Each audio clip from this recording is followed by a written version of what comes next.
it's been a year, and I think that I am finally ready to address this topic. I'm going to do my best anyway. So if you have followed me for any amount of time, you know that I was once a modest guru. I started my entire YouTube channel based around modest fashion, like Pentecostal, apostolic style, hairdos, that sort of thing. The first thing you should know is I was a part of an organization that was an independent Pentecostal, kind of non-denominational sort of organization. This title, why I left the Pentecostal church, like I want to put that out there first. It was not UPC. So when I was 18, I went to church with a friend, and it was an awesome, powerful service. And I had, great pastors and leaders in the church that were excited to bring me in and kind of train me up in the way that a Christian should live their life.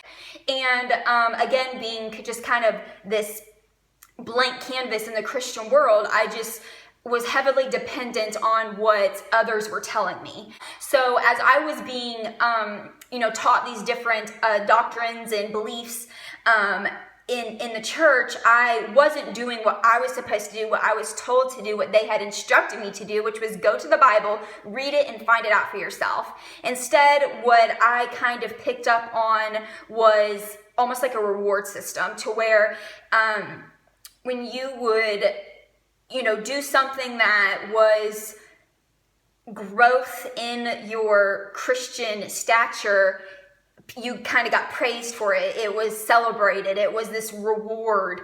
And I started, without realizing it, I started doing things more for the praise of people than I was doing it for God. I wasn't seeking growth in my relationship with God as the reward for separation. I was seeking the good girl, we're so proud of you, yay, Destiney doesn't wear this or do this anymore, that's awesome, we're so excited for you. I was very, very into this new lifestyle. I was ready to be active in every part that I could be active in. And some things that I started desiring was to be in leadership roles. And I wish that I could look back and say that it was for a true desire to minister and to help others. Unfortunately, when I look back, I see how prideful and how this nature of needing to be praised and needing to be accepted really took over so many of these decisions that I was making. It wasn't until I started working at a very Christian office. It was a counseling office, and the doctor there, he and his wife were pastors of a church in the city that I lived in. And I remember I was surrounded by this entire Christian community of people that weren't a part of my church. And they cut their hair, they wore jewelry, they wore makeup, they wore pants. And I remember they would come in and they would be so overjoyed and so happy and so nice.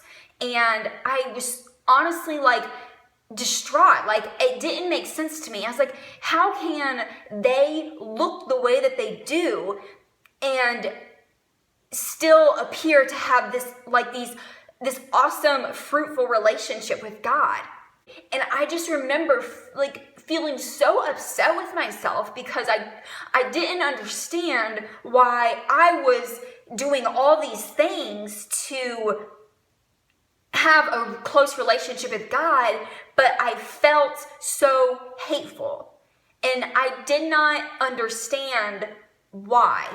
So in the last couple years that I was in the church, it just started to go numb. I just stopped feeling the relationship with God whatsoever. We would have these revivals, and I would have these moments to where I would think and I would realize I'm going to be different. I'm going to be changed. This time it's real. And I would be excited. And I'd start to find stability in that relationship with God. And then a few months later, I was down again. I was in the same rut. I was going through the same emotions. And then another revival would come. Another song would hit me. Another sermon would hit me just right. I'd break down and the cycle would repeat. But as years went on, the times of relief started to get shorter and shorter. What used to last me months started towards the last couple of years only lasting days. I would go to church on a Sunday and then Tuesday night have an anxiety attack so bad I couldn't breathe. I was crying. I was hysterical. I didn't know what to do. Everything around me was just caving in. I felt suffocated. I felt like I had no idea who I was. I had no idea what I wanted. Every day was waking up, going through the exact same motions.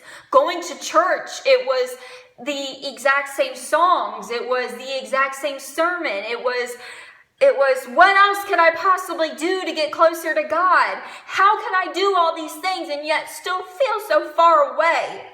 I am not justifying the way that I left the church. God knows that I have cried, I have repented, I have begged for forgiveness for the way that I handled things.